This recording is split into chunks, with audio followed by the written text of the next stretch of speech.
Yes, you should start preparing your middle school athletes for NIL in middle school. I know there's so many parents that when I say this, their faces scrunch up, they roll their eyes and things like that. But what I'm not understanding is if you live in a state, which most people do, right, where athletes are allowed to get NIL money in high school, you should be preparing before then so that you're not scrambling or just outright missing out on those opportunities because your child has not built a brand, right?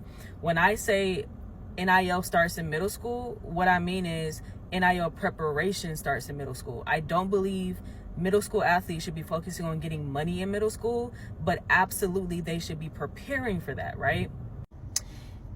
If we can sit here and spend $10,000 a summer, right, on trainers and nutritionists and sports psychologists and recovery, which, let's be honest, only 5% of athletes will ever go pro, right? That go to college, right?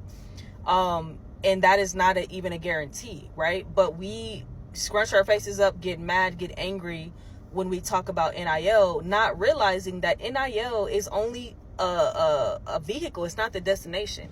Athletes should be using NIL to build a future, to build stability earlier, right? It's not so that they can go and buy 50 houses and 50 cars and jewelry and clothes. It's for actual stability so that they can live a life without stress, whether they go pro or not, whether they get a great degree that's going to get them a high paying job or not, right? They're building something that will outlast their playing days and set them up for the rest of their lives if they play the game correctly. And that is not going to happen if you do not start preparing your athlete early, meaning get them in the habit of posting consistently, not just scrolling and brain rotting, but actually like building something that's going to help to give them a better future potentially if they build something. Teach them entrepreneurship skills, right? Teach them about taxes, about contracts, things that will actually affect them in life. How to articulate their words, how to not be shy in front of a camera, how to negotiate, right? These are things that aren't just good for NIL, but just for life and just for being a well-rounded human, right? So yes, I will have to question what you're talking about when you get mad at someone like me who is an NIL strategist that actually helps families build wealth through NIL, not just go and get a cart full of Fashion Nova clothes, but you are having your child play 50 sports and then they burn out and they're not even able to be recruited because they have no energy left, right? So we're building athletes up for something that is great. Like, I play sports my entire life. I just retired from sports 2 years ago, right? So I'm speaking from experience. It's great that we have our children programmed to be resilient when it comes to sports. Like, you should go harder, go stronger, get faster, get bigger, right? Like, be the best you can be. Those are great life skills, and I love sports for that. But what I have a problem with is when we only pour into that side of an athlete. All they know is how to be an athlete. And you know, the dangerous part about that, and I learned that the hard way after injury, is when you do that, right? From the time they're 5 years old to the time they're 27 or 28 and they're done playing, right? If all they've ever been taught was sports, your worth is in sports. How big you are, how fast you are, how many championships you have, but you never built the other side of that human, right? The other identity that's not just tied into being an athlete. When that sports ends, so does that person. So do they. They're lost. They don't know what to do. They're depressed. They're having withdrawals from being an athlete.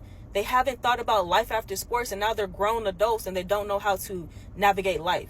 So my opinion is you should be building them as an athlete, right? Let them be the best athlete that they can be, but also ask them early on, what else do you want to be, Tommy, Susie? Do you want to be a doctor? Do you want to be a hairstylist? Do you want to be an entrepreneur? Whatever that thing is, invest just as much energy and time into that thing and build two pillars of that one person up at the same time so that if one ends, that athlete doesn't end. Their life doesn't end, right? And that's how we can stop all this mental health stuff from happening, because we are so focused on these athletes being great at a young age and even as adults that we burn them out, because now their entire worth is in that. And if they can't be good at that, then they can't be good at life, and they don't deserve to be here. So that's how deep I get with NIL. NIL to me is, the deals are cool. Like, yeah, cool, get deals, whatever. But if those deals aren't being used to invest in something that can actually sustain them for the rest of their lives, we're doing these athletes a disservice. This is the biggest opportunity in college sports history for these kids to make a lot of money and actually create legacy and generational wealth for their families. And if all you're telling them how to do is go and get deals and that's it, it's done, no management, no money management skills, you're hurting them. Period. Debate me.